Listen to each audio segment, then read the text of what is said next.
like to call our meeting to order. It is 6 o'clock and declare that we do have a board quorum present. If you will please stand for our invocation, which will be led. You would lead that for us. And then our pledges of allegiance, which I'm also going to ask Mr. Jerry to lead. Let's pray. Heavenly Father, Lord, we just come to you tonight, Lord, just thankful for so many ways that you bless us and been good to us. Father, we thank you for the facilities, for the safety of being able to be here, and the openness and the freedoms that we have to come and discuss business that we have tonight. Father, we just ask that you would be especially close to the all school districts across the country, across our state, as starting to go back to school. Just pray that it'd be just a great year, and that you would prepare the kids' hearts and prepare the families, and just be a successful year. Father, we just thank you again for everything that you've done for us. Give us what we face. In Jesus' name we pray. Amen. Amen. Please join me in the pledge. I pledge allegiance to the flag of the United States of America and to the republic for which it stands, one nation, under God, indivisible, with liberty and justice for all. On the Texas flag, I pledge allegiance to thee, Texas, one state under God, one and indivisible.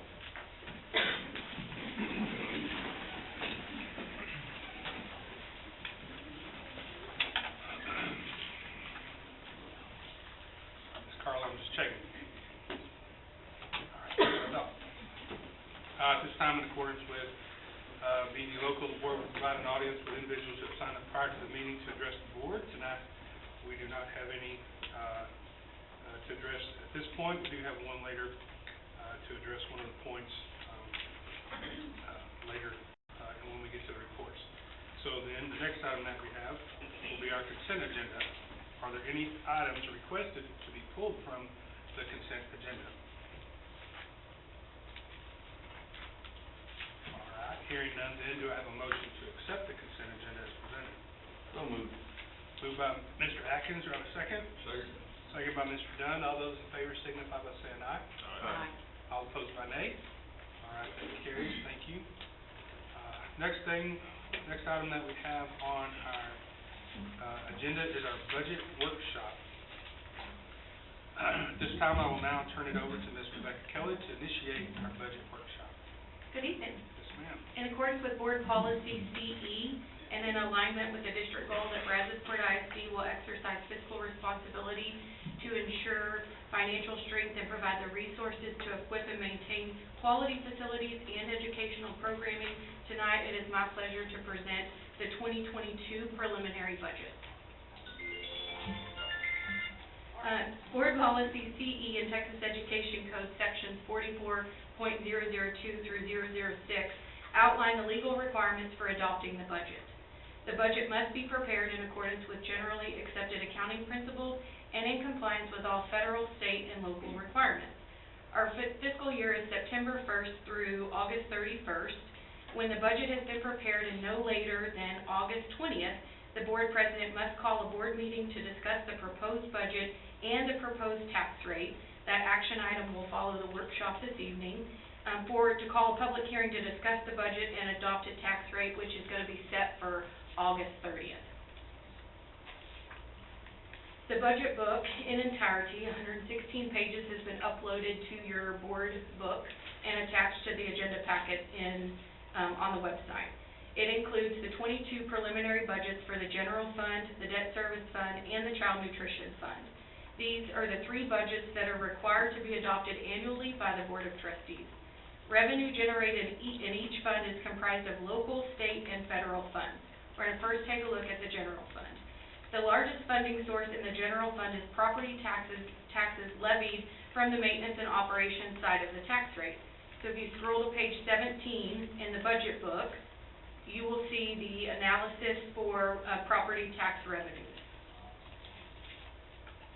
Based on certified values received from the appraisal district, M&O values are down about 14%. With the decrease in M&O rate and the decrease in values, we're going to budget approximately $17.78 million less in property tax revenue to the general fund when compared to the 2021 adopted budget. We did have an amendment made during the middle of this current fiscal year for a taxable value adjustment and for an additional 313 value limitation that was applied to tax year 2020. So that did reduce the actual taxable values in the current year down to about $9.45 billion or 90.5. So that 14% decrease is really only about 1%. But from last year's adopted budget to this year's adopted budget, it's a 14.5% decrease. House Bill 3 passed during the 86th legislative session, and it created a tax rate compression. So the M&O tax rate for the 21 year will be compressed using the state compression percentage. The district has prepared the 22 budgets with the preliminary tax rate of $1.1787 per $100 of property valuation. So that's a 0.003 cent reduction from the 2020 tax year. This additional decrease is on top of the 7-cent reduction and the 0.003 cent reduction made in the past 2 years. The general fund M&O rate will be 0.9634, and the debt service rate will remain flat at 21.5%. The district is estimating INS net taxable values to decrease by 0.63%, which is relatively flat. Maintaining the same INS rate, we will generate just $273,000 less in the debt service fund.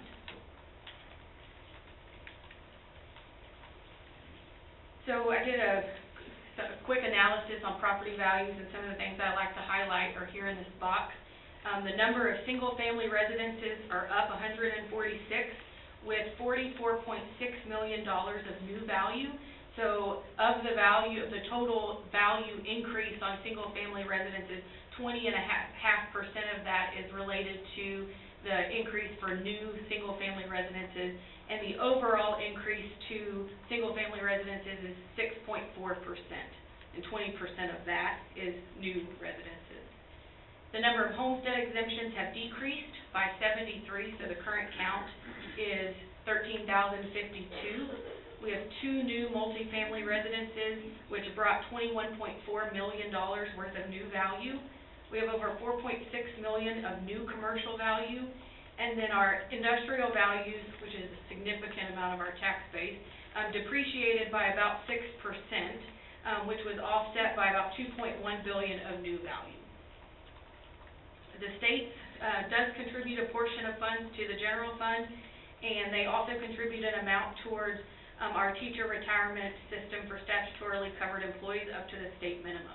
So page 18 in your budget book includes the analysis of state revenue. We record some federal revenues into the general fund. SHARS, which is a federal reimbursement program for health-related services that we provide to Medicaid-eligible students. We're also allowed to charge federally funded programs an indirect cost rate to offset the general fund cost of running those programs. There's a summary of the federal revenues on page 20. There's an increase here related to the indirect costs that we will capture from ESSER 2 and the ESSER 3 grants, as well as charging the child nutrition program indirect cost rates again. As you know, the COVID closure had a significant impact on our ability, on our child nutrition operations, and we did not budget for them to pay that $500,000 to us in 2021, but we do anticipate their ability to pay it in 2022 and moving forward, so we've added that revenue back to the general fund for this budget. So there is a net increase in federal revenues in the general fund of $686,000. And then there are some other local revenues that are outlined on page 19, and the only change here is a decrease to investment earnings by about $600,000. So the debt service fund is the second budget, and that is the fund that we record taxes collected from the INS side of the tax rate. These funds can only be used to repay voter authorized debt. Based on preliminary values, we will collect about $273,000 less in INS values, which is sufficient to meet our debt obligations for the 2022 year. The Child Nutrition Fund is the third budget, and it generates the majority of its funding from federal reimbursement program, which is directly tied to the number of free, reduced, and paid meals that we serve daily. The Child Nutrition Fund has been self-supporting and contributing $500,000 to the general fund to cover the cost of things like utilities, insurance, and technology services that are paid for from the general fund to support her program. The Child Nutrition budget is set to break even at $7.2 million of anticipated revenues and expenditures. That is a 36% increase over the adopted 21 budget, but that was a pretty conservative budget to ensure that the program recovered from the financial loss that it took after our schools closed because of COVID.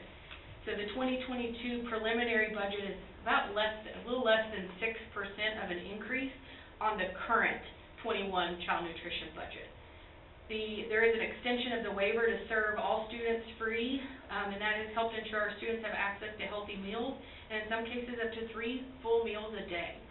We have seen an increase in participation, and the free reimbursement rates are higher than our previously approved paid rates, generating some additional revenue to help cover the losses we experienced in 2020.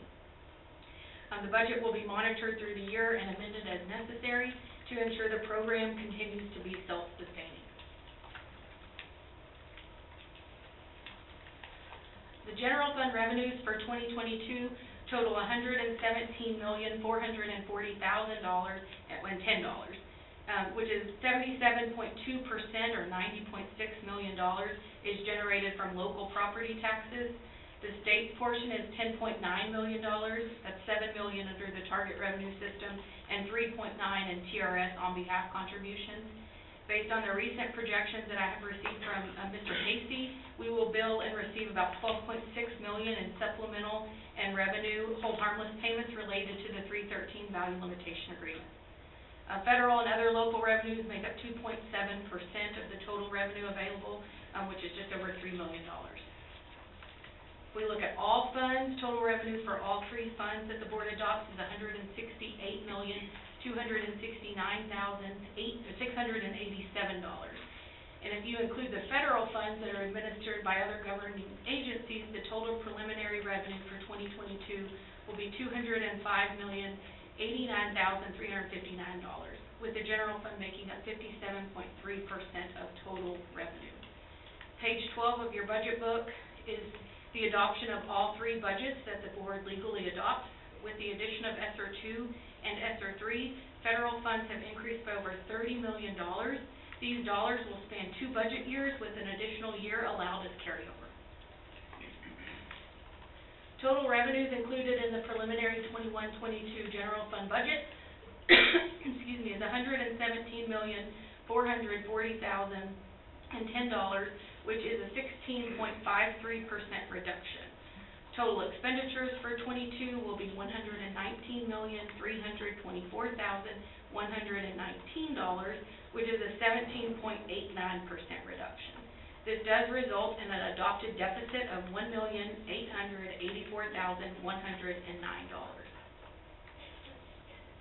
Enrollment and attendance projections are the hardest part of the budget, of preparing the budget, as they're constantly changing.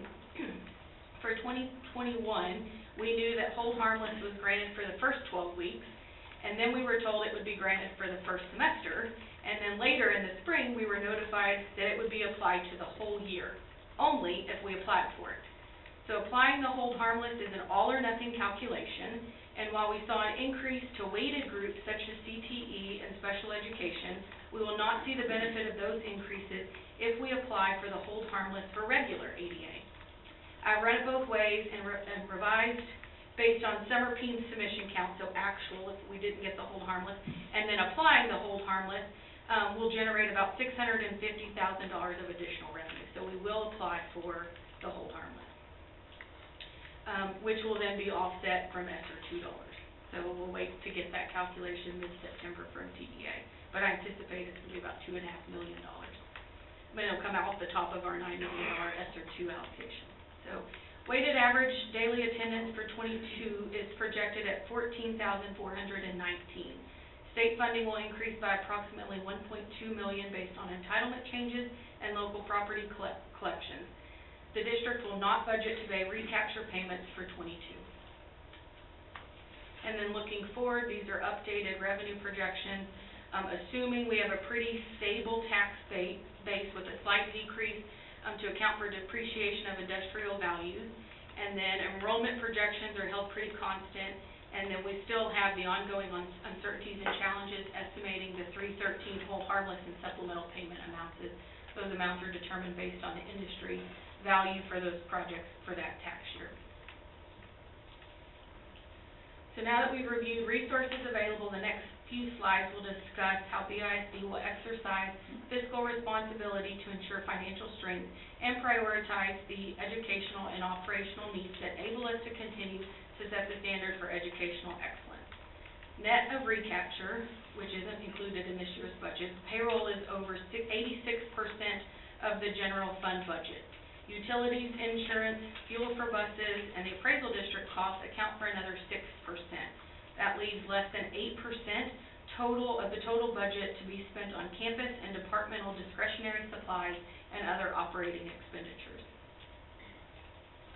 An overview of the budget development process was presented at the March 15th board meeting. As part of the budget development process, key educational staff should be involved in and participate with setting budgetary priorities. As such, we conducted the guiding principles survey, and we presented those results at the April 19th board meeting. Also presented in April was the TASB report on compensation. A district-wide staffing review identified $7.6 million in payroll reductions. While that amount is significant, these reductions were identified based on enrollment changes and the utilization of federal funds to continue existing supports. The board approved a 2% of midpoint raise for all teachers at the June board meeting. This demonstrates the continued commitment to be fiscally responsible and also ensure competitive pay structures are in place to retain highly effective staff. This $1.2 million commitment is included in the 22 preliminary budget. The campus budget development begins with identifying campus needs. As part of developing their campus improvement plan, each campus conducts a needs assessment and develops improvement strategies. They identify the cost associated and needed for each strategy, as well as solicit budgetary requests from grade level and/or department chairs. Principals evaluate all the requests to determine the criticality of need, and then they identify possible funding sources to maximize all resources available, and they share with their campus improvement committees. If additional funds are needed, then they can submit an additional budget request. The request for additional funds will get prioritized with all other budget assumptions for the 22 budget year. Their CEIC does approve their final budget. Campus allocations are detailed. Campus allocations are on page 26 of your budget book, and they're calculated by multiplying the per student amount times the campus's projected enrollment. Campus allocations are used for general instructional supplies, library and media supplies, technology consumable supplies, discretionary employee and teacher professional development, and other campus leadership supplies. Current campus allocations total $1,059,950. Budget assumptions is the document used to track changes in the budget from one year to the next. The complete budget assumption document can be found on pages 7 through 11 in your budget book. Detailed staffing reductions and reallocations can be found on page 7 and 8. Staffing reallocations can be summarized as follows. $3.7 million of total reductions based on campus enrollment and enrollment changes and existing staffing allocations. $300,000 total reduction for adjustments to the assistant principal ratios for campuses with less than 250 students. $625,000 decrease for the reduction of the COVID paras that were added for the 21 school year. COVID supports, additional COVID supports for the 22 year will be evaluated and funded through the use of the federal ESSER dollars. Special education staffing is based on individual student needs and a comprehensive staffing analysis by campus. There were total reductions from the general fund of $577,500. Campuses that did need additional supports based on their staffing analysis have been provided that additional support through the use of the federal ESSER dollars. The total add for SPED services through ESSER funds is $687,500. There were $362,500 worth of reductions to ELL support, which is based on current staffing ratios, and a decrease in the number of ELL students that we're serving. Through the use of federal ESSER dollars, we have supplanted $1.57 million to continue to provide behavior and instructional supports district-wide, with central office administrative reductions of $265,000 and other auxiliary support reductions of $221,000. So non-personnel related reductions total just over $1.1 million. $259,000 of that comes from a reduction to department supplies and travel. Other funding sources will cover $138,000 worth of curriculum resources that were previously paid for out of the general fund. The 22 True to Life contract support services partnership agreement will be paid for from ESSER funds. Maintenance and transportation contracted services and repair budgets have been reduced by $104,000. This is due to the newer buses and the newer facilities requiring less maintenance, and we've been able to utilize bond funds where allowable. Several software renewals have been canceled, saving $71,000. Campus reductions are based on enrollment, which resulted in a $50,000 reduction. And then we had the one-time Reading Academy implementation that has been completed, so we're reducing the budget for that $47,000. And then $22,000 reduction based on projected number of students needing deaf education services. And then we renegotiated the student accident insurance policy to save $20,000. Additional expenditures total $1,767,240. That is made up of the board-approved 2% of midpoint raise for teachers. That's going to cost $1.2 million. A few renewal increases in curriculum, assessment, health, and counseling programs, and the increase in the district finance and student management system agreement total just under $30,000. An increase in the communities and schools intervention program partnership agreement of $16,000, which is the increase in the matching contribution for the year 2 of the federal grant that we received to pay for that agreement. And then lastly, an increase in the district property insurance premiums of $495,000. So this is kind of where it all comes together. Total revenue changes offset by the decrease in Chapter 41 recapture payment are summarized with a net reduction of $6.39 million in revenue compared to the 21 adopted budget. With the presented changes to expenditures, we will have an adopted budget deficit of $1.88 million. We do build in $3.4 million in contingencies, and if not used, we should actually end the 22 budget year with a surplus of $1,515,891. We do currently exceed the TEA optimum fund balance, so even with the budget deficit, Bradleyport ISD will remain in a strong financial position. At this time, I'll be happy to answer any questions. Any questions for Ms. Greco? Board? All right. When we go back and we look and you presented all the increase of new houses and apartment buildings and et cetera, so where is the decrease in our certified values? Is it, I think I read in the facts that most of the cities had increased except the two, and so do we know where that decrease? So some of ours are tied to those projects that have depreciated.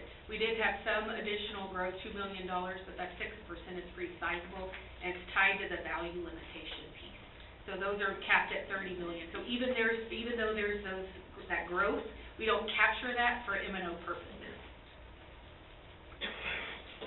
And this is, I'm not sure I asked this question correctly when I put my questions up, but do we know the number of personnel that's hired with the ESSER funds for this upcoming year? I can get you a count. I think what I gave you were the 3 that we added to Right. the general fund. Yes. Right. I can get you that. That's what I asked for, but then I realized that's not what I've done. Okay. We'll get all that done. Yeah. We're tying together the one-page spending plan for ESSER funds that we have to post to the website. So I'll have all that put together by Friday. So I'll make sure put it in your board update. And so we're looking like, at this point, 9.5 million ESSER funding? Yes. That's assuming all of those ESSER positions get hired. So that's what I've allocated, and so it'll be based on the fill rate of those positions. So they spend less. The campus allocations are pretty much on the per student, the campus allocations remain the same. We did not make a reduction. Only for those campuses that experienced a decrease in students did we adjust. Right, but, yeah. Yeah. Some of the departments, you know, were totally, and I didn't have enough time to go through and look, but some of the departments were like almost decimated, and I assume those were moved around in certain areas, Yeah, like we the academic. We realign the expenditures based on the budget owner, based on our org chart. Okay. So every year as that org chart changes, some of those, that happens, the movement happens. Okay, well, I'll spend some more time on that one. Okay. Anyone else? Board? I'd like to thank Ms. Lackey. Kelly Lackey's in the audience, and her and her team have done a great job putting this together. It's my pleasure to present it, but she's done all the work, so thank you. Are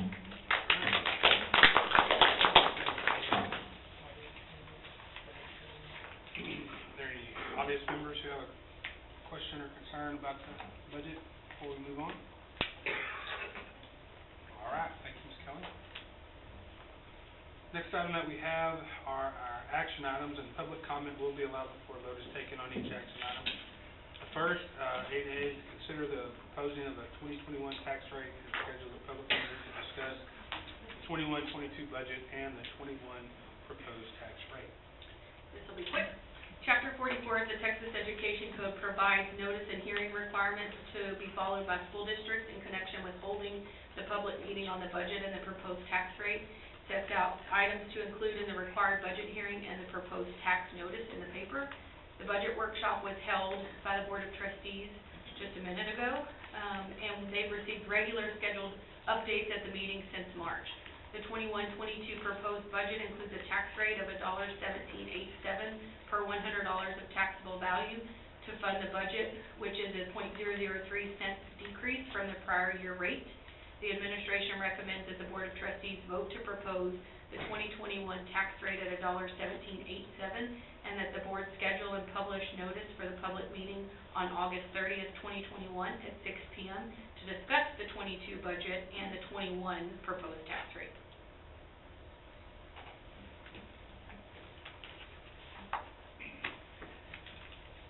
That's it. I'll be happy to answer your questions. Any questions?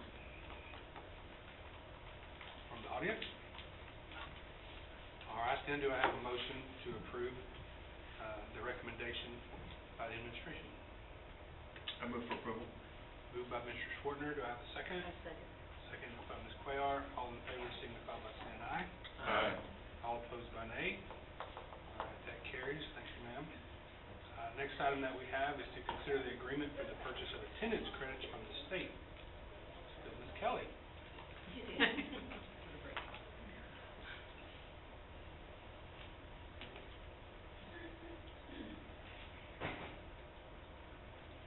Brazosport ISD has historically been considered a property wealthy district under Chapter 41 of the Texas Education Code. Since 1999 fiscal year, Brazosport ISD has paid over $199 million to the state as part of the recapture system. House Bill 3 from the 86th legislative session did reform recapture, and in 2020, BISD paid $33.8 million in recapture. And under the old law, prior to House Bill 3, we would have paid over $50 million. So there was some reform from House Bill 3 in the 86th session. The total tax base for the maintenance and operation has decreased as value limitations have been applied for the approved 313 projects, which has resulted in lower tax collections. For 2021, BISD will owe less than $1.5 million, and based on current 22 projections, BISD will not owe recapture to the state.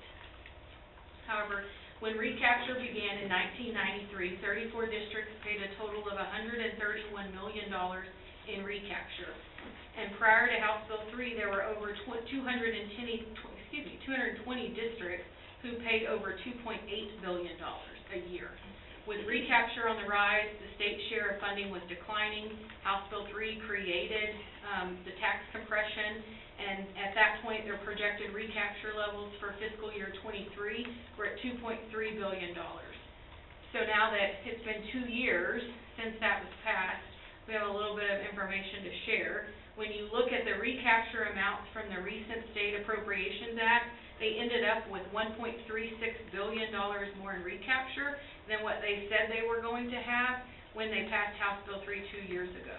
Typically, the Appropriations Act estimates recapture slightly lower than what the actual amounts end up at. So they were estimating recapture will continue to grow, and they're going to reach $3 billion by fiscal year 23. It's a lot greater than 2.3 when they passed House Bill 3 2 years ago. So that amount is an annual number, and it's a big number, especially when you consider that the lottery proceeds that the state brings in is $1.6 billion per year. So by fiscal year 23, they're going to exceed $3 billion, which is nearly double the amount that they get from. So it's big money. House Bill 3 did repeal the early agreement credit, which for BISD was $475,000, but it now gives us the option to make a lump sum payment in August. So any recapture payment that we did have from 22 will be paid in August of 22. So this action item is required because we have received notification from TEA that our local revenue will be in excess of our entitlement. With a shift to current year values, the actual district property values are unknown to TEA, and so they use an assumption of 1.84%, which is the statewide average growth rate that they're anticipating. So while our M&O values did not meet that expected growth level, based on our preliminary certified values and my calculations, we will not owe recapture, but that could change based on actual enrollment counts and actual tax collections. And so we do, at this time, with this notification, have to take action as a board to select a method to reduce our excess revenue that we could potentially have.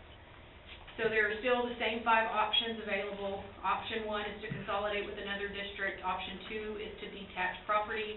Option 3 is to purchase attendance credits from the state. Option 4 is to contract to educate non-resident students from a partner district. And option 5 is to consolidate tax bases with another school district. Options 1, 2, and 5 are not options we want to consider, as consolidating or detaching property would reduce our tax base for both M&O and INS purposes. It would reduce our tax rate capacity for future bonds and cause an increase to the INS rate to meet current year debt obligations. Option 3 is purchasing attendance credits from the state. It's the lowest cost to the district. It involves making the payment in August to the state if there's one due. And then it's the lowest cost to the district, as we do receive a credit for the amount paid to the appraisal district. It is also the option historically chosen by Freeport ISD. So next steps, we submitted the district's intent to TEA to choose option 3, which is required. The commissioner has approved it. We've received that letter that has to be done prior to the district adopting the tax rate. And at this time, administration recommends the Board of Trustees approve the agreement for the purchase of attendance credits with the Commissioner of Education and delegate contractual authority to obligate the school district under Texas Education Code 11.1511C4 to the superintendent solely for the purpose of obligating the district under Texas Education Code 48.257 and Texas Education Code Chapter 49, subchapters A and D, and the rules adopted by the Commissioner of Education as authorized under Texas Education Code 49.006. I'll be happy to answer any questions. All right. Any questions from the board? That's a lot. Anyone? Anyone from the audience have a comment before we take a vote? All right, hearing none, then do I have a...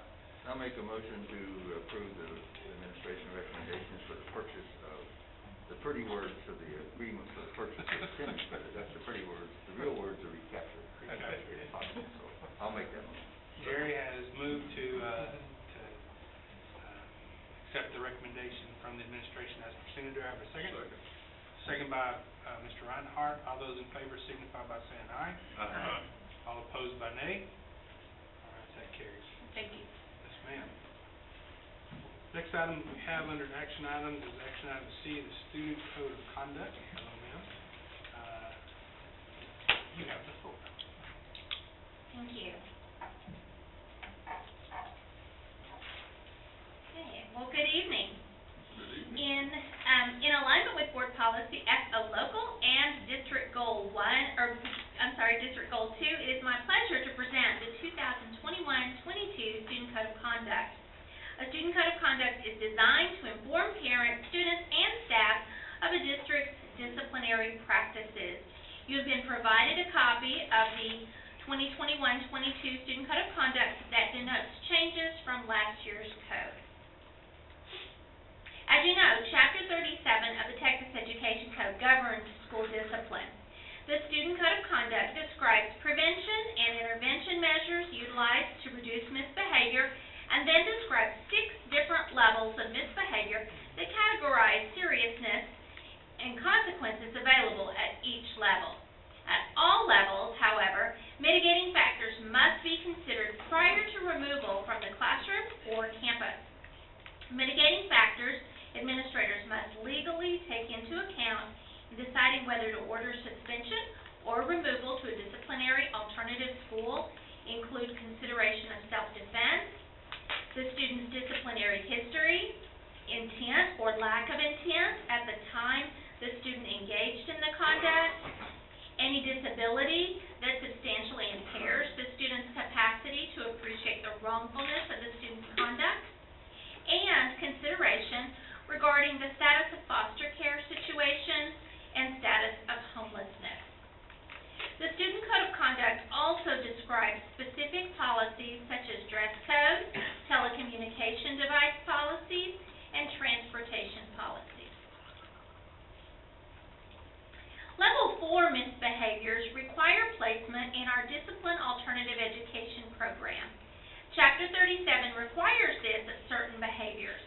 However, a local school board has the authority to approve additional misbehaviors as Level 4 mandatory removals if the district chooses to do so.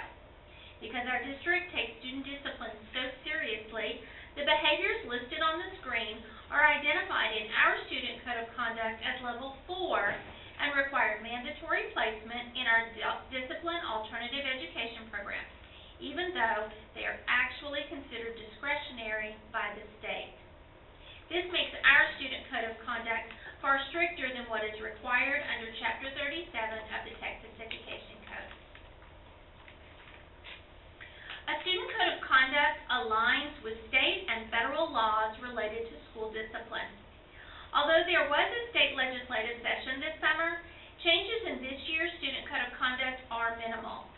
After careful review and consideration by administrators, the Student Management Advisory Committee, campus staff, and district subcommittees, the changes from last year's code are listed on this slide.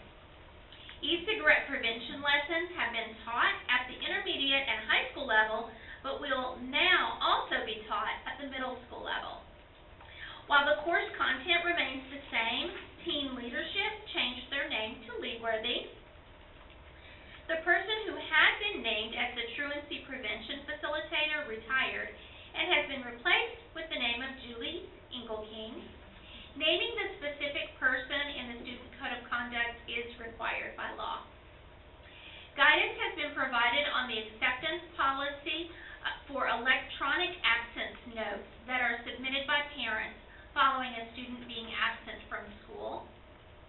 Enhancements were made to the section on Title IX, which focuses on sex-based harassment, response, and prevention, as well as to the section that outlines our bullying response and prevention.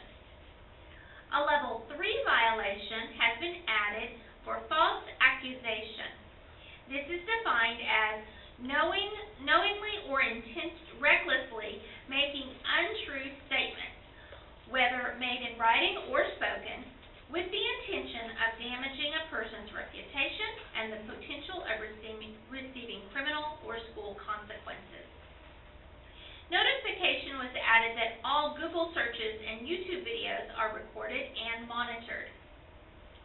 Texas Education Code 37 requires the designation of a campus behavior coordinator, which in BISD is the assistant principal at each campus, or where there is no assistant principal, the principal.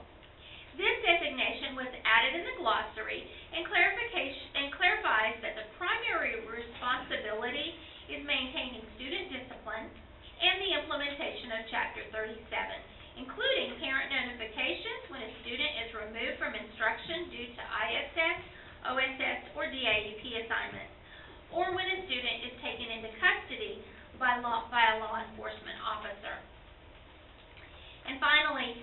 definition edits and additions have been made, along with other multiple changes that were made to increase clarity for the stakeholders.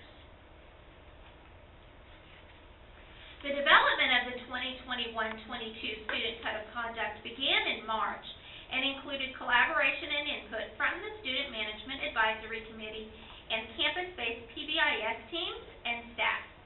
District subcommittees also reviewed specific sections relevant to their areas of expertise, such as transportation and technology-related conduct expectations. Our district attorney reviewed the document and provided guidance as well. All of this collaboration, input, and guidance led to the development of the 2021-22 Student Code of Conduct being presented to you tonight. It is the recommendation of administration that the board approve the 2021-22 Student Code of Conduct as presented. I'll be happy to answer any clarifying questions you may have about the Student Code of Conduct at this time. All right, any questions from the board? From the audience, any comments or questions before we vote? All right, hearing none then, do I have a motion to accept? I move to approve. All right. Second. It's been moved by Mr. Dunn, second by Mr. Reinhardt. All those in favor signify by saying aye. Aye. All opposed by nay. That carries. Thank you very much. Thank you. Thank you very much. Next item that we have on our action items, action item D, to affirm the Brazosport ISD mission, beliefs, and goals. Yes, thank you. According to the Texas Education Code 11.1511B2, a board shall adopt a vision statement and comprehensive goals for the district and the superintendent. The vision of Brazosport ISD is setting the standard for educational excellence. The mission is to graduate each student to be future ready. The Brazosport ISD beliefs are, we believe every student or every child deserves the highest quality education. We believe everyone is accountable for student success. We believe students find purpose through connections with their schools. We believe collaborative partnerships are vital to strengthening the learning experience, and we value and support the contributions of our staff. The Brazosport ISD Board goals are BISD will provide a rigorous and relevant learning experience to ensure that every student will be future ready. BISD learning environments will be safe and conducive to learning. BISD will promote, communicate, and market the accomplishments, achievements, and successes of the students and staff. BISD will exercise fiscal responsibility to ensure financial strength and provide the resources to equip and maintain quality facilities and educational programming. And BISD will recruit, develop, and retain highly effective staff. It is the recommendation of administration, the Board of Trustees affirm the district vision, mission, beliefs, and goals. Comments from the board? From the audience? Comments or questions? All right. Feel good. I move for approval, or reaffirmation. It's been moved by Scott. Do I hear a second? Yes. Second by Mr. Dunn. All those in favor signify by saying aye. Aye. All opposed by nay. All right, it has been reaffirmed. Next item we have on our agenda under action items is the resolution of the Board of Trustees of Brazosport Independent School District concerning the leave for staff with a positive COVID-19 diagnosis and related actions. Ms. Kirshner. Yes, thank you. Good evening. In accordance with Board Policy BEC and District Goal 5, BISD will recruit, develop, and retain highly effective staff. It is my pleasure to present the administration's recommendation for the implementation of COVID-19 leave for the 21-22 school year. If you recall, this past year we implemented the Family First Coronavirus Response Act, or FFCRA, and this required certain employers provide their employees with paid leave or expanded family and medical leave for specified reasons related to COVID-19. These provisions applied from the effective date through December 31, 2020, and was later extended through June 30th of 2021 by resolution and action of the Board of Trustees at the ISD. The nature of most educators' work puts them in close contact with their peers, students, and their families. Vaccinations are not available to students under 12, and we are also seeing an increase in positive cases among staff members who have been vaccinated. There is a public purpose served and a benefit to Brazosport ISD to demonstrate support for its employees, enhance employee morale, and support retention of employees during the ongoing COVID pandemic. The COVID-19 leave eligibility requirement would be, employees would be eligible for a maximum of up to 10 days if they meet the following requirements and necessary actions. Employees will be required to complete the COVID-19 leave request form. Employees will be required to provide documentation of a lab-confirmed COVID-19 positive test. Employees will not be able to return until they have completed the required isolation and have been symptom-free for 24 hours. If an employee's COVID-19 absence extends beyond the amount of provided COVID leave of 10 days, the employee will be required to utilize their paid time off to cover additional absences. Employees may be required to submit FMLA paperwork for applicable cases that extend beyond, and telework options are not available at this time. The administration recommends that the Board of Trustees approve the 21-22 COVID leave resolution as presented. At this time, I'd be happy to answer any questions that you may have about administration's recommendation. Any questions or comments from the board, from the audience? Do we have a guess of the number who would be currently using this available? Yes, 30. I do have the website updated for our employees. Okay. Any other questions? All right, then do I have a motion to approve the administration's recommendation that the Board of Trustees approve the 21-22 COVID leave resolution as presented? So moved by Mr. Reinhardt. Do I have a second? Second. Second by Mr. Schwartner. All those in favor signify by saying aye. Aye. All opposed by nay. Thank you. Thank you. Next item we have under action items F, the National School Board Advocacy That's it. Institute stipend nomination. The National School Boards Association Advocacy Institute is an opportunity for Texas trustees to advocate for their district with Congress and the White House. The annual event will take place January 23rd through the 25th, 2022 in Washington, D.C. The Texas Association of School Boards is offering a stipend for school board members interested in attending. The conference is the only national legislative event exclusively for school board trustees. TASB's goal is to have a representative from each of the 36 Texas congressional districts at the conference.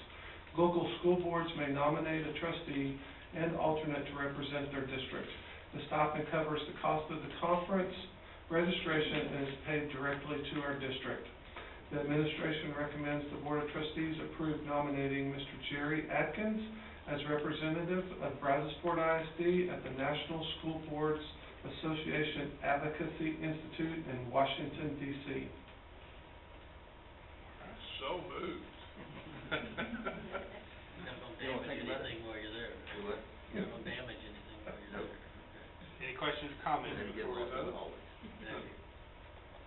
Any comments from the audience? All right, hearing none, then it's been moved by Mr. Reinhardt. Do I have a second? Second by Mr. Dunn. All those in favor signify by saying aye. Aye. All opposed by nay. All right, it passes. Thank you, Mr. Thank you.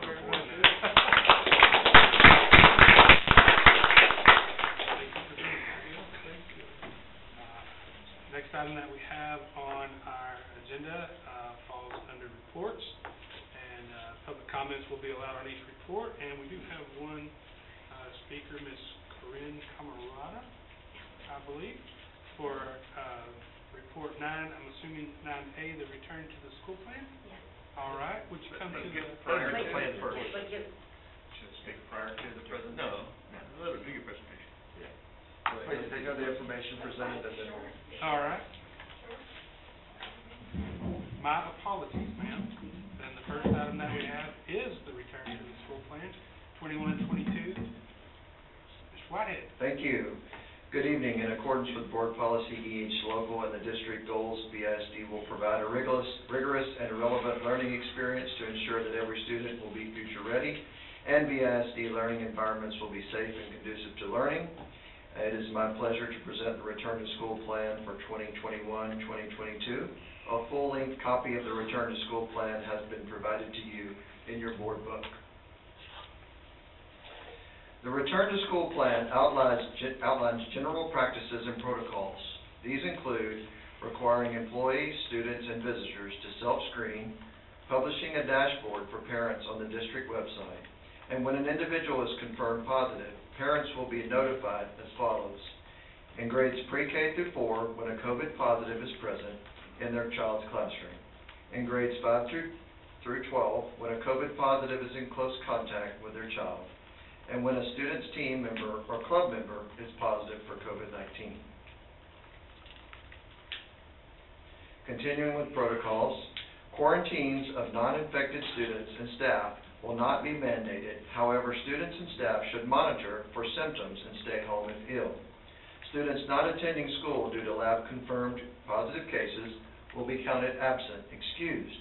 Students quarantining due to household COVID cases or close contact with COVID individuals will also be counted absent, excused. An individual who is diagnosed with COVID-19 may return to campus or property 10 days after symptom onset and resolution of fever for at least 24 hours.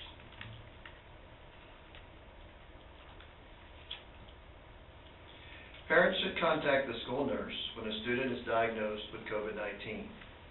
Positive cases will be reported to the local health department and the Texas Department of State Health Services, and individuals who have been in close contact with a person who has tested positive for COVID-19 should monitor for symptoms and take appropriate steps should symptoms arise. Outside visitors will be permitted at campus that are specifically invited to a meeting or an event held at the school, including volunteers. Visitors during lunch or meal deliveries will not be permitted at this time. Additionally, BISD staff members must report if they test positive for COVID. BISD will continue to provide COVID testing for all staff, and BISD is currently working toward providing tests for all students by setting up testing sites at Brazos Success Academy by appointment and at the Hopperfield ticket booth as a walk-up option. Health and hygiene protocols will include hand washing will continue to be a priority throughout the school day. Custodians will continue increased cleaning. Classrooms will be equipped with cleaning supplies for cleaning and disinfecting throughout the instructional day. Signage for proper hygiene etiquette will be posted throughout the district facilities. Hand sanitizer stations will be at the entrances of each facility and throughout the buildings, as well as on buses. Transportation staff will disinfect each bus after the AM and PM routes. Now looking at the attendance guidelines briefly, Brazosport ISD will not offer virtual home learning this school year. At this time, school districts receive state funding only through students being physically present at school.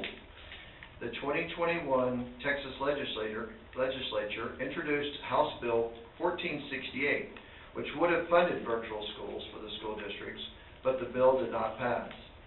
Students who are required to isolate at home from being COVID positive or who choose to quarantine due to possible exposure will continue to receive their assignments through Google Classroom, but they will not Zoom in with a teacher synchronously,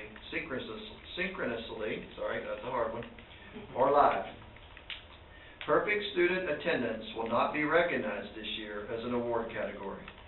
High school final exam exemptions will not be related to attendance criteria, and staff attendance incentives will not be applied this school year. Masks are optional for staff, students, and visitors. According to the governor's current executive order and last night's Texas Supreme Court ruling, school districts are prohibited from requiring anyone to wear a mask or other face coverings. We encourage all families and staff members to make the best decision for themselves in deciding whether to wear one or not, and we expect all staff, students, and visitors to respect the choice of others. Furthermore, receiving the COVID vaccine is a personal choice for everyone, and we respect the rights of individuals to make their own decisions. Brazosport ISD does not have the authority to require vaccines for staff or students for the 21-22 school year.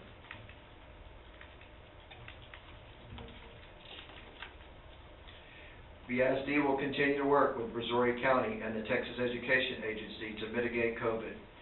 These efforts may include, but are not limited to, updating policies as needed, responding to contact tracing, and facilitating community immunization sites, as well as following guidance for participating in UIL activities.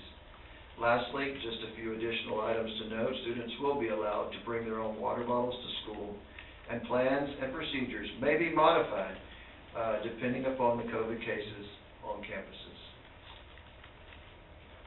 At this time, I will do my best to answer any questions that you may have. From the board?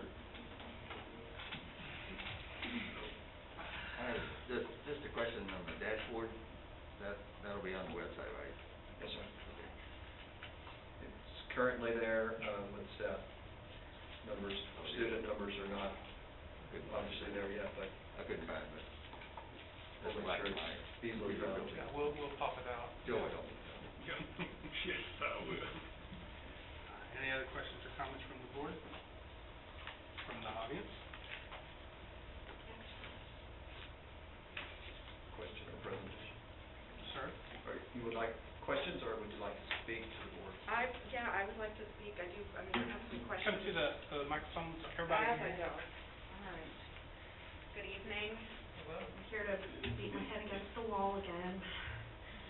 So last year, this time, we were planning for our return to school. We had that first week that was totally remote for everyone in the district. After that, there were continuing remote as people chose to do so. Masks were required. This year, cases are much higher than they were. Surely we all know this. And we're doing nothing. This is all well and good, but I'm sure that you have seen pediatric ICUs across the state are full. And so my question here, what's going to happen when there's an outbreak here in BISD and we have children that end up in pediatric ICU units? Who among you is going to volunteer to go look that family in the eye and say, whoops, sorry, we didn't think that was going to happen? Who's going to do that? Nobody? I don't think so. So we know that masks work when everyone wears them. This is how it works. We've known this for 18 months. I'm asking you at least for the elementary schools, where none of the children are able to be vaccinated, please require a mask. Okay, I don't care about the governor's order. It's not right. It's not the right thing to do. And even if they could enforce it, as far as I can tell, the fine is $1,000. That's what I've seen for violating his order. So, is my kid's life not worth $1,000? Are any of your kids' lives not worth $1,000? So, please, I'm asking you to do the right thing and require masks, at the very least, in the elementary schools. If we can't protect all of our kids, let's protect the kids that cannot be vaccinated. Thank you. Thank you, ma'am. Any other comments from the audience? I agree. I think it's the bare minimum. I'm sorry. Need to come Come up. up? Yes, ma'am. If you would.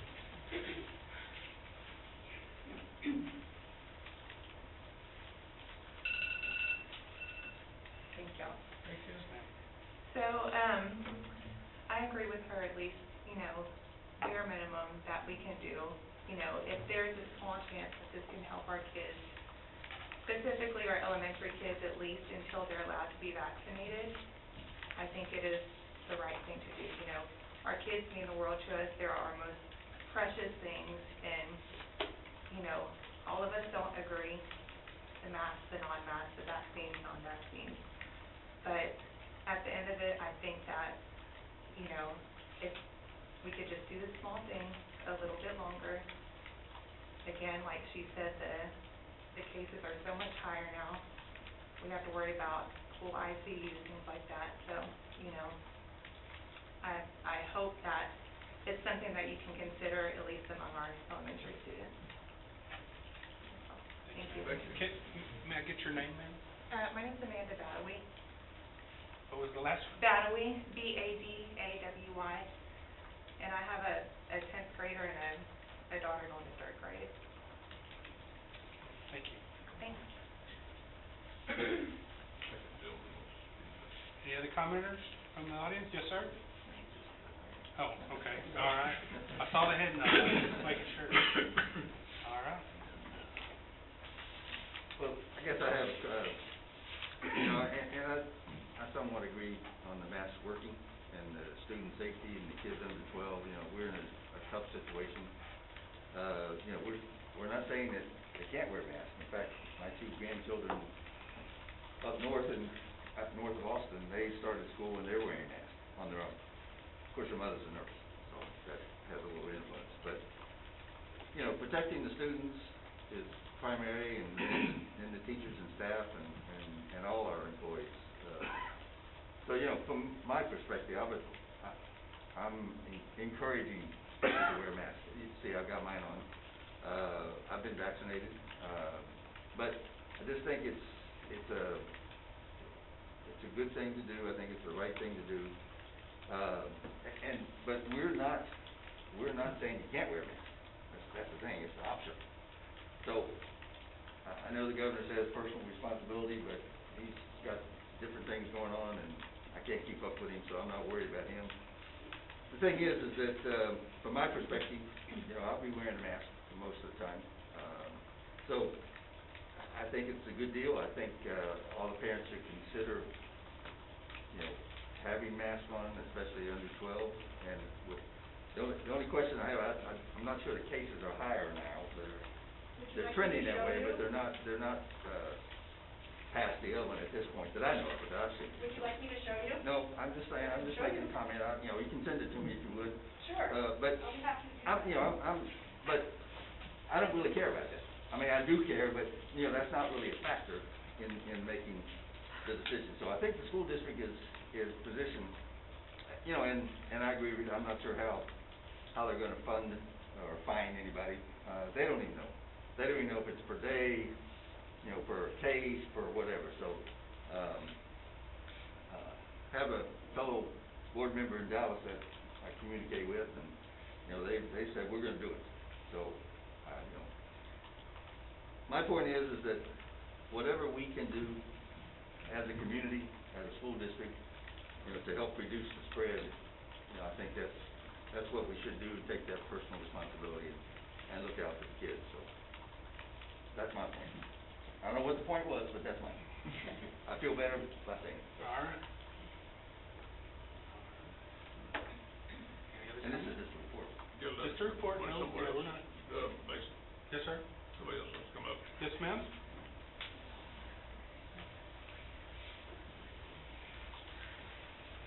You get your name on the get-go on this one. That's fine. My name is Autumn Rau, R-A-U, is how you spell my last name, and I have a brand new kindergartner this year. So I'm already a little nervous as a new parent, so this kind of school year is really got me a little jumpy. But really, I just have more of a question, I suppose, because I've listened to these back-to-school plans, and I understand the tying of the hands and the constraints that you guys are under, but what I'm worried for, especially as I'm optimistically sending my daughter into public schooling, which I've wanted to do for a long time, is if, or when, things get bad again, is there a backup plan? Last year, it was kind of all, watching my fellow parents go through it, it happened, we had to work really fast and we made it happen, and I hear nothing about, well, this is what we're gonna do if it gets bad, when classrooms shut down, when we don't have enough staff at the schools. What are we gonna do? We have no virtual option, we have nothing but this one plan, and I'm just worried, what is that going to mean for me, when my only choice, besides hoping that everything goes well, is to take a loss of income and homeschool my child. That's not the personal choice that I think we all really want to have, and so I'd like to know, honestly, what's Plan B? Thank you. Yeah, thank you. As you're aware, our options are not nearly as large as they were last year, where we could have a Plan A, B, C, and D. As you know, the governor and TA has put us in this where we're required to go to school. The students are required to be in school to be counted absent and to receive funding. There's remote school, as we knew it last year, at home is not an option. And so we will still monitor cases. We will still contact trace. We'll still notify parents if they were in close contact, their child, if we think they were in close contact. But if there's an outbreak at school, if we get we can't have enough teachers there, or we believe it's not safe for our students to be there because we've had an outbreak and we get a number of students there, we will close the school and we will send everybody home. I think it was three years ago, we had a flu outbreak at Stephen F. Austin. This was before COVID. This was 2018. We had a flu outbreak at Stephen F. Austin Elementary School. Jamie may have been there at that time. Yeah, and we closed school for I think a week there, and so yeah, we'll certainly monitor that and very closely. And I know, please know that we certainly understand your concerns, and it's serious to us too. I mean, we're doing this. We have staff that are doing this, and I'm just telling you, we have the greatest staff. It is so much courage and commitment for them to educate, be committed to educate your children during this, and we do take it very, very seriously, and we will continue to monitor it and continue to stay in communication with you and do what we make the safest decisions that we can. But again, those options aren't available to us now like they were last year. So that's more than likely why you're not hearing about enough. It's basically come to school or close down. What about other districts that are doing online schooling? Other districts are offering that option. It's not an option for us.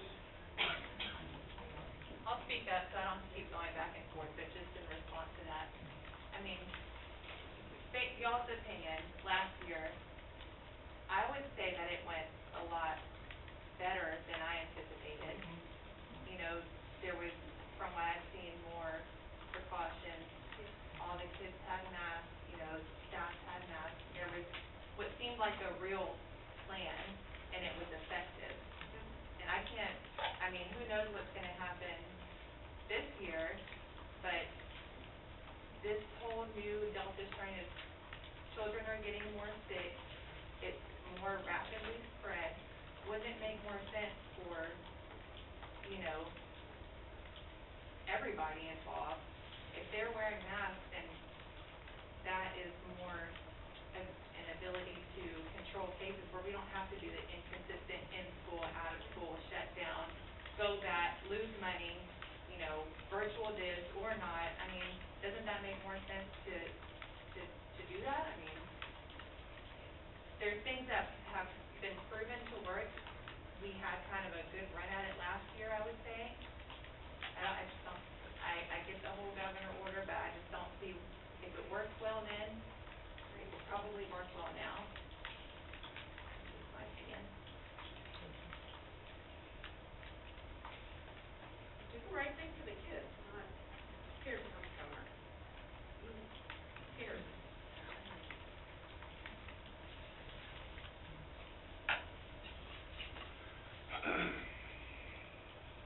I would say last year went better than expected, right? I would think so. My kids' school did great. I started my daughter off last year in virtual learning because I was worried about, you know, we thought the cases and the coldness of having to be far apart,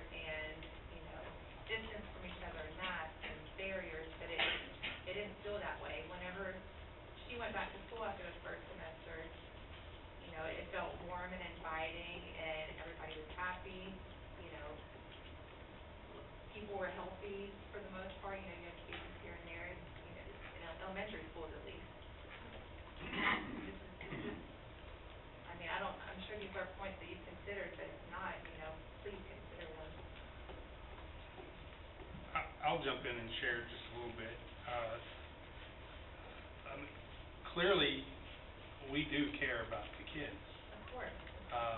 And there is more that goes on behind the scenes in preparation than anyone understands or knows. And we are doing our best to play with the cards that we are dealt or the situation at hand based off of the authorities that govern over us, whether they're popular or not. Some of our decisions last year weren't too popular at the time, and they turned out to be positive at the end. I mean, we're getting positive response right now about last year, but when we were going through it, a lot of the responses weren't very popular. But we are doing the best with what we have, and at least at this point, we're not ready to buck the governor or the TEA because of our funding. It is tied to kids being in school, and this is the game that they're telling us that we're going to deal with for this year. So I cannot convey strongly enough that at every level, from our custodians to our teachers to our administrators, are going to be watching out for your kids at our very best with what we have. So what's the threshold? How many kids have to get sick before we start Well, any more changes? there's a lot of what ifs, those games, and I can't answer that question for you. And I would, the only thing I would add is, how impressed I've been with the staff the last year and a half or so, being able to adapt to situations when they hit, whether it's spikes, whether it's our potable water, flooding, the ability to be able to deal when the situation calls for it. It's hard to it's hard to make decisions and go about it with worst case scenarios. I remember last year, Mrs. Camerata, when you were here and seeing seeing your passion and your nervousness for your child that was going to be going to school for the first time, about how they weren't going to know anybody, you know, and I think it was Mr. Schwartner that tried to calm you and say, hey, you're going to be with people, are going to be meeting them and loving on them and everything. And I see another parent that's fixing to be in that same situation to send their child out for the first time, and it takes me back years ago, but when we had to do the same thing, and that is our top priority. And there are, you know, this is a tough, people are on both sides of this very passionately, and I think right now, from what you know, we've got to follow the governor's orders and to go about it the way that we've laid out the back to school. If things do go a different, trust me, I think the staff and the district that we have here is going to be able to handle those situations the way that we've proven in the last couple of years. And so, and it's hard for me to tell young parents to relax, and because the climate we're living in, it's hard to do that, because it's hard to really wonder, are you getting the correct information from whatever you're reading or whatever's going on? And so I guess the only thing I would say is let's give this a chance and adapt if we're hit with obstacles, and let us go about it that way. I think you're gonna find a warm, caring schoolroom this year also. It's not gonna change. They're gonna, you know, the teachers are gonna be there loving on the kids, because that's what they do. Yeah, I agree with that, but it just doesn't seem well, you know, prepared like it did last year. It doesn't seem like there's a real plan. You know, you'll notify if there's cases nearby or, you know, whatever it may be. Which is exactly what we did last time. Nothing Well, changed no, from that there was a lot more. standpoint. There was a lot more than that. No, it was the exact same. We contact trace each student. If it Well, was maybe positive in your classroom, we notified you. If it was positive at the high school level, if they were close contact, they were notified. We had staff that worked weekends, nights, contacting. We have seating charts for every classroom that the teachers have to present, that they will find your student's name and find out who the 2 or 3 people, if they're within 6 feet, so on and so forth. Maybe We it's watched by videos, all those things. All that is still happening. Maybe it's by school, but there's differences in addition to that. But Could you name one? sure, let's see, not requiring masks for one, lunch, you know. We're not allowing any lunches in it. Say that again? We're not allowing people to come in for lunch, just like we did last year. You're allowing volunteers this year, which is more adults circulating through. And not necessarily, you know, lunches, we're cramming all the kids back in the lunchroom. You know, before there was a plan to kind of keep the classrooms like families, at least in the elementary schools, which is not something that's being done anymore. So it's not just the contact tracing. And maybe, you know, maybe each school had their own procedures aside from, you know, the oversight, but it's different. All right. Let's move on. This is just a report. There's no vote. We do appreciate your comments, and we do appreciate your passion, and we do appreciate your concerns. And we are going to do our best, as well as we can to take care of the kids as we believe. All right. Next item on our agenda under reports is Report B, the 87th Legislative Session Update.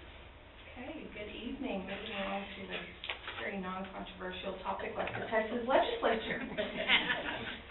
On December 14th, 2020, this board passed a resolution stating your legislative priorities for the 87th session of the Texas Legislature. This legislative session, held from January until May of this year, was full of surprises, twists, and turns that many of us did not expect, not excluding the former and current special sessions.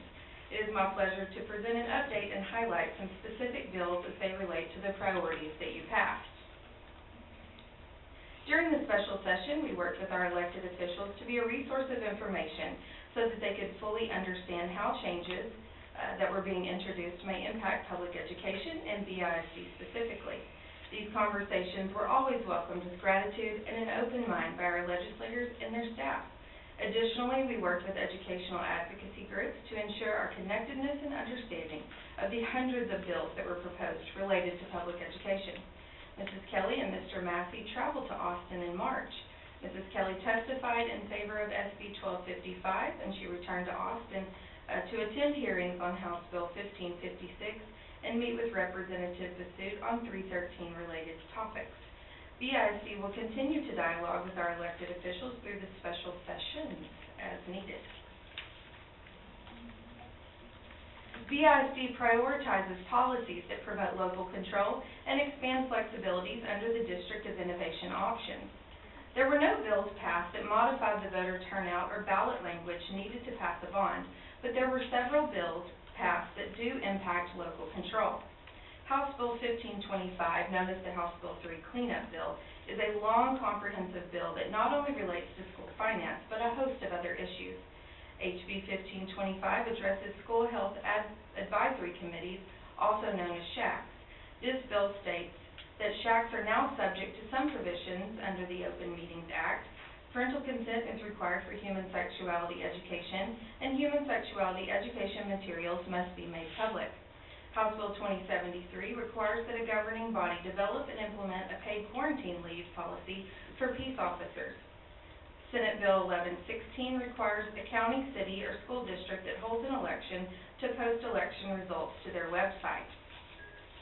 House Bill 179 requires school districts to have a policy that a school counselor must spend at least 80% of their total work time on duties included in the school's comprehensive school counseling program. The bill specifically lists the following: time spent administering or providing other assistance in connection with state testing, except time spent interpreting test data, would not be considered time spent on counseling. If a school board determined that because of staffing needs in the district or at a campus, a counselor could not meet the 80% threshold, a policy would have to include the reasons why the 80% threshold cannot be met, list the duties the counselor was expected to perform that are not components of the counseling program, and set the percentage of work time the counselor was required to spend on components of the counseling program. Additionally, each district must annually assess compliance with policy and, requested by the commissioner, provide a written copy of assessments. House Bill 547 relates to UIL's participation for homeschool students. School districts may, which means we still have local control and can opt out, allow homeschool students to participate in UIL activities, and UIL may not prohibit such participation. Participating students must demonstrate grade-level academic proficiency on nationally standardized tests. After tremendous gains were made in the 86th legislative session with House Bill 3 and the transformation to the school finance and tax rate compression, there were serious concerns going into the 87th session on the state's ability to sustain those funding levels. Their commitment when passing HB 3 was an $11.6 billion increase for public schools. But what we actually saw when they filed the supplemental appropriations bill for the 2021 biennium was a reduction of $5.2 billion, which means they really invested $6.4 billion. They were able to do this primarily due to higher than projected property value growth.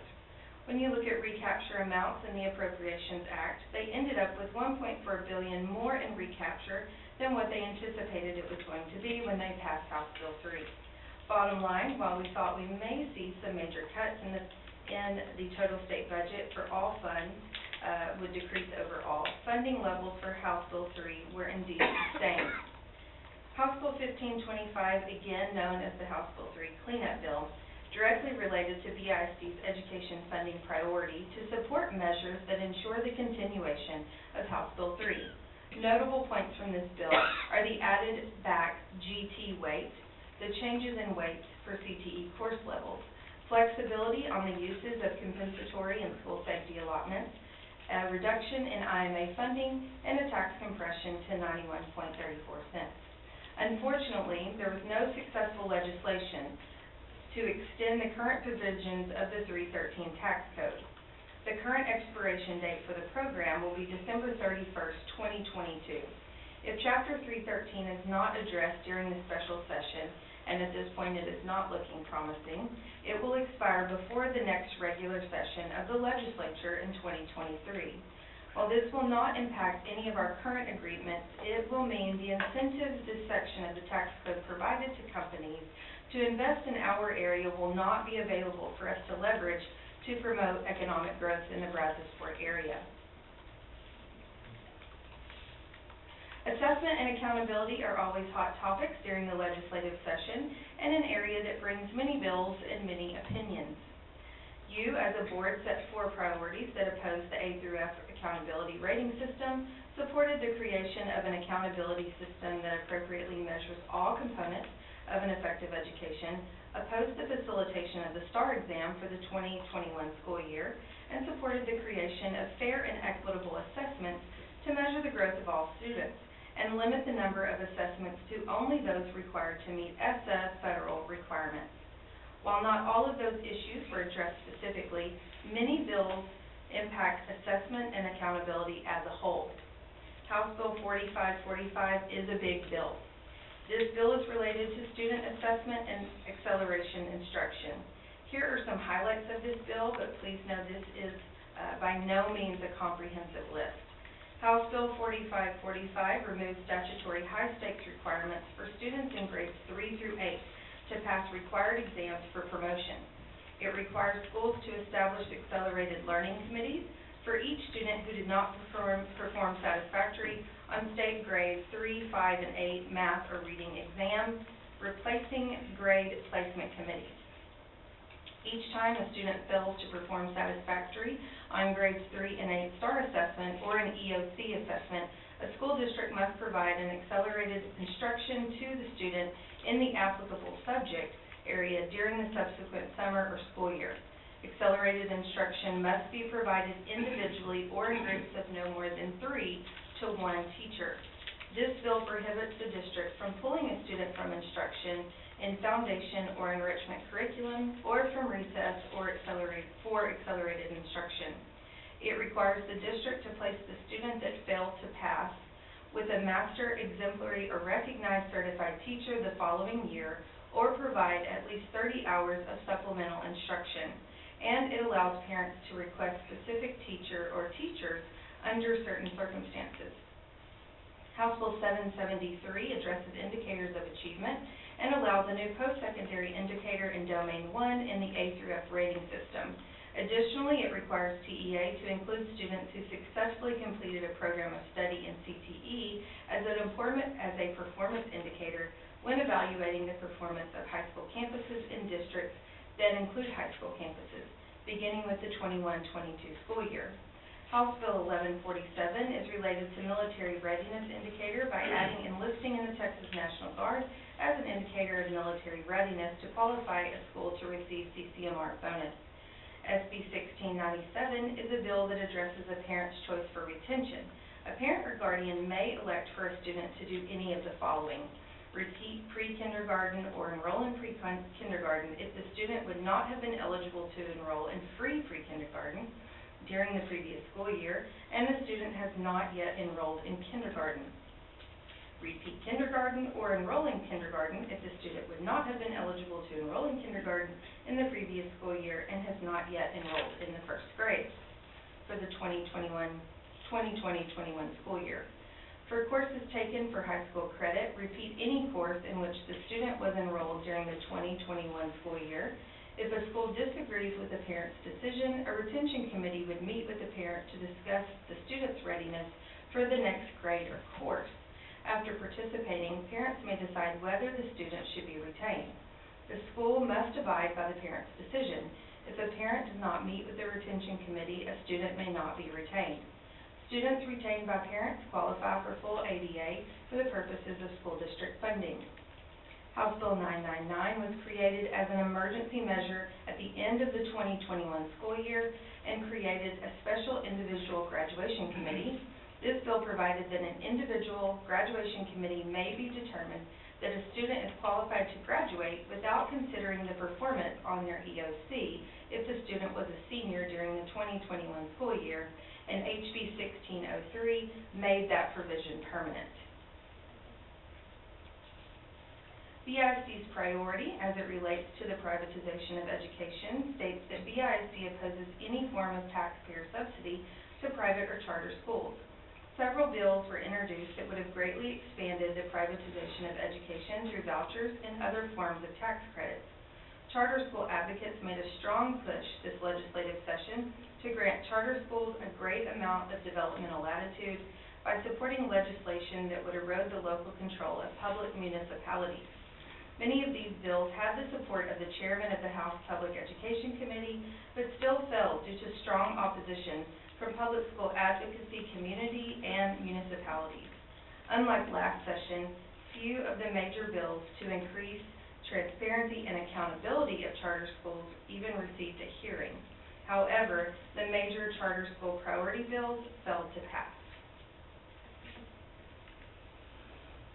BISD's priority as it relates to school safety states that BISD supports additional and ongoing state funding for school safety initiatives and for flexibility in how districts utilize these funds to meet the needs of local schools and communities. House Bill 1525, again, the House Bill 3 cleanup bill, seems to have addressed everything related to education, states that the school safety allotment can be used for counselors, social workers, and restorative discipline. TEA is directed to report on how you are spending your school safety allotment. SB 279 requires that contact information from the National Suicide Prevention Lifeline, the Crisis Text Line, and a local suicide prevention hotline must be printed on student ID cards issued by public schools in grades 7 through 12. BISD's priority as it relates to TRS states that BISD supports the continuation of the current pension program, and BISD supports increased state funding to assist with healthcare costs. BISD also prioritizes the expansion of alternatives to TRS active care that would provide more options for staff. SB 1444 allows districts to opt out of TRS active care. This bill authorizes ISDs to elect to discontinue participation in the TRS active care program and prohibits an ISD that elects to discontinue participation in the program from electing to participate in the program for at least 5 years after the discontinuation, and states that each ESC is to conduct a study of healthcare needs of schools in their respective regions and report the findings to the state leaders by November of 2022. SB 288 is related to retiree benefits and limits on penalties. This bill exempts certain retirees from penalties and surcharges if they are paid by specific federal funds related to learning loss and hired in addition to normal staffing levels. This bill states that retirees are exempt from work penalties and district surcharges until December of 2024, and this bill also states that retirees who were hired between June and August of 2021 are exempt from both penalties and surcharges. BISD prioritizes policies that would allow school districts to count as present students participating in virtual learning programs for the purposes of ABA, including locally developed online courses. HB 1468 would have funded virtual schools for districts, but unfortunately, it did not pass in the regular session, leaving districts unable to provide students with the opportunities to learn remotely if impacted by COVID during the 21-22 school year. They did, however, pass HB 3643, which creates the Texas Commission on Virtual Education to study and develop recommendations on the delivery of virtual education under the Foundation School Program. This commission is modeled after the Texas Commission on Public School Finance and will deliver a report to the 88th Texas Legislature. This topic was a priority during the first special session and currently in the second session. Senator Taylor introduced SB 15, which would allow schools the local control and ability to provide remote instruction to students in a manner that qualifies for the Foundation School Program for funding up to 10% of the students or more if a waiver is granted. The bill was approved by the Senate Education Committee on August 11th and will now be considered by the full Senate. Just to add, it cannot be considered by the House at this time, so even if the Senate passes it, we're waiting. BISD's priority related to special education is that BISD supports revisions to the special education funding formula to focus on students' needs rather than the amount of time they've spent in a particular classroom setting. While no changes to the special education funding formula were made, I will highlight SB 1716, which establishes supplemental special education services and instruction materials for students enrolled in public schools who met the eligibility requirements. Each participating student would receive a credit of up to $1,500 in an online account under the direction of the student's parents or guardian to purchase supplemental special education services and instructional materials, including occupational therapy, physical therapy, speech therapy, private tutoring, textbooks, computer hardware, software, and other technological devices. HB 785 relates to behavior plans for special education students. It requires that a behavior improvement or intervention plan that is included in a student's IEP must be reviewed at least once a year, and at times more frequently. It also requires schools to notify a student's parent or guardian if any use of restraint or timeout is required for a student with disabilities. And in cases where the student has a behavior improvement or intervention plan, the school must document each use of timeout prompted by the behavior of the student. A first special session of the Texas Legislature convened on July the 8th and ended on August the 6th. The first special session ended in an impasse after the House Democrats left the state preventing quorum to block SB 1, which is also known as the Election Integrity Act, As promised, Governor Abbott convened a second special session, which began on August the 7th. The House is still without quorum, but the Senate has moved forward, passing several bills out of committee and passing SB 1 on August the 12th on the floor. What, if anything, will come of this special session is yet to be seen. During the second special session, there were several education-related bills to highlight. SB 15, as I mentioned just a moment ago, is related to public schools during the COVID-19 pandemic. It would allow schools the local control and ability to provide remote instruction to students in a manner that qualifies for the Foundation School Funding Program for up to 10% of students or more if granted. Again, this bill was approved out of committee and is waiting to be considered by the full Senate. SB 9, introduced by Senator Huffman, relates to education about dating violence, domestic violence, and child abuse for students in grades 6 through 12. This bill was heard by the Senate Jurisprudence Committee and passed by the full Senate, on August 11th. This bill includes provisions that allow parents to opt out. SB 2, introduced by Senator Perry, relates to student participation in UIL athletic competitions relating to student sex at birth. This was approved by the Senate Health and Human Services Committee and received final passage by the Senate on August the 12th. SB 7, introduced by Senator Huffman, relates to the 13th check for TRS retirees and would approve a 13th check up to $2,400 for TRS retirees who retire on or before December 31st. As you can see, it's been a busy legislative session. We are living in times of great uncertainty, but one thing I am certain about is that the 87th legislative session is determined to drag on for as long as possible. Thank you for your time. This is for report only and no action is needed, but I am happy to answer any questions you may have. Any questions for Ricky? Did, Senate Bill 7, did it get passed without the House approving it? No, it'll have to go to the House. Yeah, it'll have to go. Oh, really? It'll have to go to the House. Mr. Reinhardt, thank you. Trying to see if I know legislative procedure. You just want this 13th I just want my 13th check, I'm not worried about it. You really want to pull it a little bit. You should have had it if they had passed it in the regular session. Right. They I weren't. guarantee you, yes, they were The supposed to. same guy who proposed it in the special is the one that held it up in the regular. Yep. Now you go figure that. Any Sure, other the legislature was busy, but they haven't accomplished it.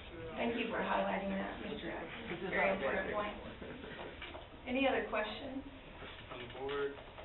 Comments from the audience? All right, thank you, ma'am. Next item we have under reports is report 9C, the bond planning and construction update. Mr. Allocations. Good evening. In accordance with Board Policy CV Local, it is my pleasure to present the planning and construction update for the 2014 and 2019 bond programs. For 2014 bond, as of August 16th, 2021, approximately 83.84% completed or in progress. For 2019, approximately 57.29% completed or in progress. This slide shows the current bond project timelines, and this slide shows the current bond projects for Beewood High School Phase 4 projects, as well as the Summer 2021 projects. This is the Brazos Wood TTE building. You've seen this photograph before. These next few slides are just showing some of the rooms that are completely set up now that you haven't previously seen. This is the IT classroom.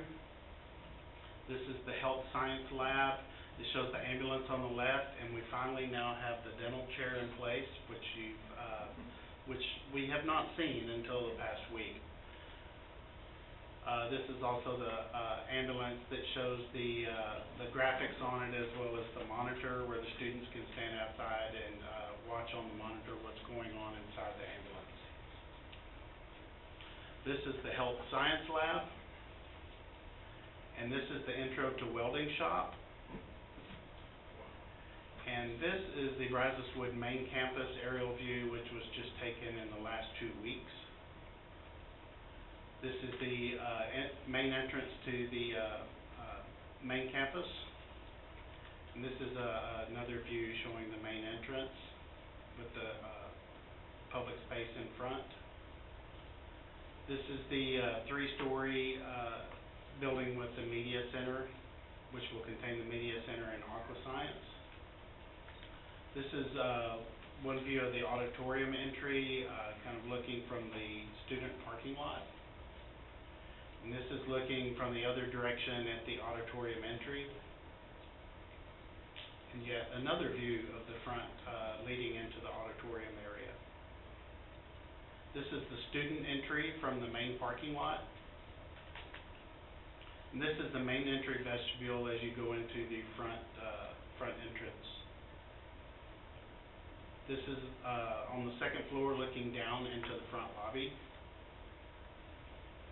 And this is the first floor administration corridor, one of the administration corridors.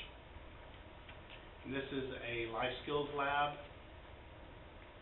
And this is looking in the student dining area. On the outside will be additional student dining as well as the exterior patio for the art students. In the background of the photo is the learning stair. I said this earlier, these pictures just do not do any of the product justice at all, because it's very impressive. This is the auditorium lobby, and this is standing just as you go into the auditorium, looking down towards the stage. This is a science lab, and this is looking down into the media center from the third floor. This is a third floor stairwell which shows some of the, I call them jut outs that have the windows wrapping them for the landings. And this is the third floor classroom.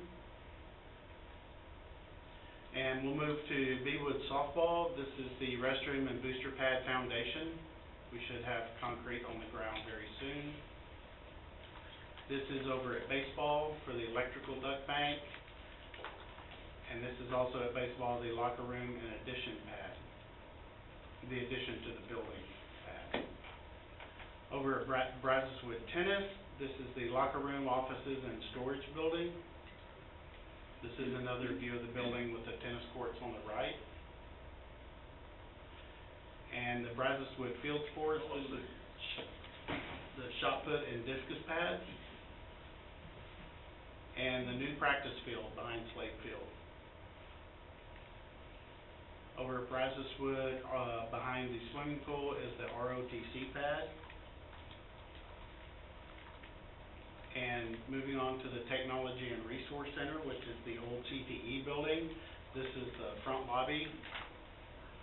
This is the restroom and conference room addition. Conference room on the right with the restrooms on the left. This is the tech workshop, textbook and warehouse. And over at Lake Jackson Intermediate, this is the existing culinary classroom. We installed new epoxy flooring in that area. And this is the new culinary lab next to it with new millwork, ovens, and it was done from scratch. So it's moving along very well. We will have it ready by Wednesday for the students. This is Clute Intermediate, the very large stacking lane that we have, which will take the traffic off of the roads as they pick up and drop off students. This is also at Clute Intermediate at the back of the campus where the new canopies that we installed that actually lead in, it's a covered canopy that leads into the building. And then further down is an existing canopy that we had where we added to the front and the back of it, giving it additional pickup and drop-off areas. This is also at Clute where we installed the stage curtain. The curtain is not yet in place, but you can see the work that we did above and on both sides of it, which really gave it a nice look. Clute Intermediate Life Skills, we added a door to the Life Skills classroom next to it. That's the door in the back left of the photograph, and we did some other work in that classroom. Freeport Intermediate, this is the satellite transportation lot. There's really no way to take a picture of all the concrete we have on the ground for that unless we get a drone. So, it's also, has lights around it, and in the background, you can see the, 4 light poles for the, new football field at Freeport Intermediate. This is a, view of the, south end of the football field and track with the, you can see the light poles on each side. This is the bleacher and press box slab, which is on the home side. You can see the school in the background. And this is the restroom and booster building on the closer to the school and the entrance to the field. This is also at Freeport Intermediate, the art classroom. They have moved into the room. They have a lot of things. Yes, they have. This is the new Culinary lab at Freeport Intermediate. It's the same design and layout that we have over at Lake Jackson. And at Freeport Intermediate, it was the only school we had that did not have tile behind the sink, and so we went into all the restrooms and added tile and new countertops. And I'll be happy to answer any questions you may have. In Freeport, Alec, did you put irrigation on the field or no? No, sir. And I'm assuming they probably won't be ready for the start of the season, because those pictures are probably pretty new. They will, they're going to practice over at Brazos Fort High School. They're gonna bus the students over there, but we will actually have the field ready for them to practice on in the relatively near future. We're gonna fence it off. There'll still be a lot of construction going on, but we'll be able to fence it off where they can at least use the field. Good. Are we gonna put a canopy from the new Beewood main campus over to CTE? That is currently not in the plans. Probably should be in the plans, huh? We can revisit that when we redo Do the that road. back road. The Technology and Resource Center is, with that, a January completion? Yes, sir. Okay. Still January completion? Yes, sir. We better have some fantastic cooks coming out of the, our culinary facilities are impressive. Absolutely. Yes. And I will go ahead and say that the teacher knows how to cook, because I was down the hall from her for a while. Oh, really? Yeah, she could throw out some food there. She and another lady that taught on back over there could cook a little bit. Any other questions for Mr. Alec? Comments? Audience? Thank you, sir. Thank you. All right, next item we have on our reports is board committee reports. Any of our board members have any reports at this time? All right, hearing none, then the next item is our work session discussion. Our next meeting will be a special board meeting, and it's scheduled for August the 30th, 2021, and then our next regular board meeting is scheduled for September the 20th of this year. Next item is our executive session. It may be called for the purposes permitted by the Texas Opens Meeting Act, Texas Government Code, Section 551.071 through 551.089. A, Section 551.071, consultation with attorneys, Section 551.071, on any agenda item, consider legal advice regarding any item listed on the agenda, and B, Section 551.072, for the purpose of discussing the purchase, exchange, lease, or value of real property. Item C, Section 551.074, personnel matters, appointment, employment, evaluation, reassignment of duties, discipline, dismissal, or complaint. 1, consider level 3 DGBA complaint by Ms. Villarreal, and item D, Section 551.082, for the purpose of considering discipline of a public school child or complaint or charge against personnel. Consider level 3 DGBA complaint by Ms. Villarreal. We shall return shortly. 9:47.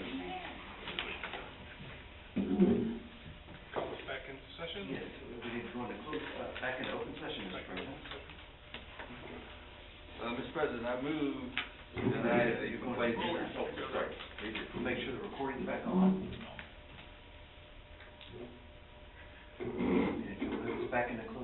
Sir, the time, Mr. President. All right, I do move us back into closed session, and the time is 9:50. Open Close the door. Open session. My bad. We're now in open session. Open session. I thought I said that a minute ago. It was 9:47. Now it's 9:50, and we are in open session. We are ready for action regarding, the level 3 DGBA complaint by Ms. Amelia Villarreal. Mr. President, I move to deny the complaint of Mrs. Villarreal and uphold the level 2 decision by Mrs. Christian. Second. All those in favor signify by saying aye. Aye. And all opposed by nay. All right, that carries. Do I have a motion to adjourn? I'll make that motion. Second? Been moved and seconded. All those in favor signify